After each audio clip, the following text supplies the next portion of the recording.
সবাইকে আসসালামু আলাইকুম। তো আমি যে ভিডিওটা করার কারণ উদ্দেশ্য, ভাই ভিডিওটি সবাই আগে শেষ পর্যন্ত দেখেন, তারপর আমাকে কমেন্ট করে জানান। রেমিটেন্স আসে কাদের থেকে? যারা আসলে বকলম শিক্ষিত না, তাই না? বিদেশে যায় কোন রকমের মানে সাইনও করতে পারে না ঠিক মতো, তারাই তো রেমিটেন্স।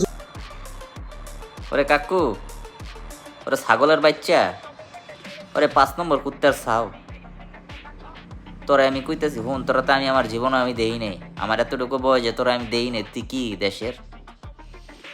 দেশের প্রধানমন্ত্রীর কোনো আত্মীয় স্বজন নাকি এমপি মন্ত্রী মিনিস্টার? তোরা তো আমি দেই নাই রে ভাই। তুই কইতে উদা হইলি? তোদের মতো জানোয়ার বাংলাদেশে আছে বুঝলে আজকে বাংলাদেশের এই অবস্থা।